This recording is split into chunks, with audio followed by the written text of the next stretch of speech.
Hi, this is John Flynn. Welcome to Copley Advertising. And today we're going to talk about term of service agreements.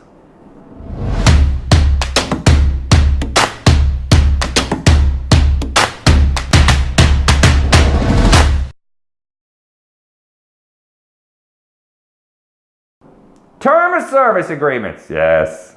You know those things when you go to an app and it's like the term of service agreement, and you're like, okay, whatever. And then, the app sells all the information to a third party. That's what's happening.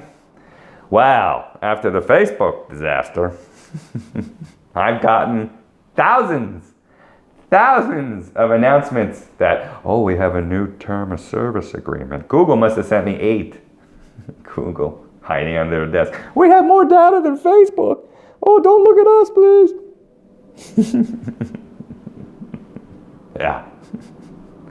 Yeah. Zuckerberg saved everybody's butt, right? Iceman, I'm going to call him. He was just cool. Nothing. Anyway, so term of service agreement. So what's happening? Everybody's rewriting their term of service agreement to make sure it's crystal clear how much they're stealing information from your apps or whatever you're doing, AdWords or whatever you're doing. Stealing.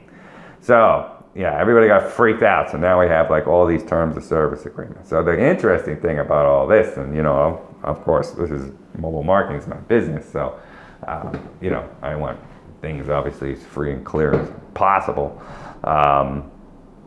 Is that I love this because it's self-regulated. Okay, and I'm not a regulation guy. No. But it's self-regulated. So what happens is that they take the old one, their lawyers review it, and then they put the new one on the platform and run it by all the users.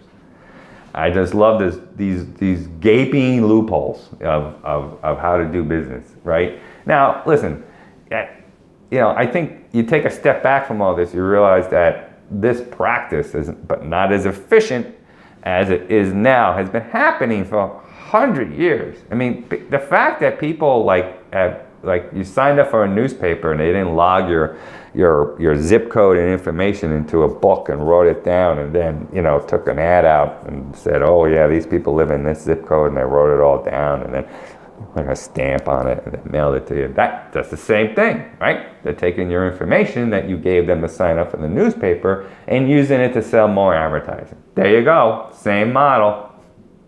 And I love when they have fake news on Facebook.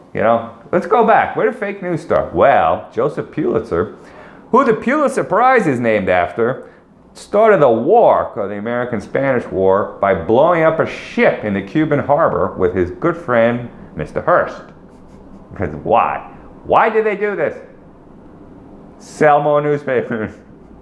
Yes, they blew up a ship, the Maine, in the harbor of Cuba to start the American-Spanish War, to sell newspapers. And how do they thank Joe Pulitzer for this? They gave him the Pulitzer Prize. That's what everybody wears right now. Goes, I won the Pulitzer Prize. I've always wondered, do you know the history of Joseph Pulitzer? So that's fake news, right? That was a war fake news. It can't get better than that.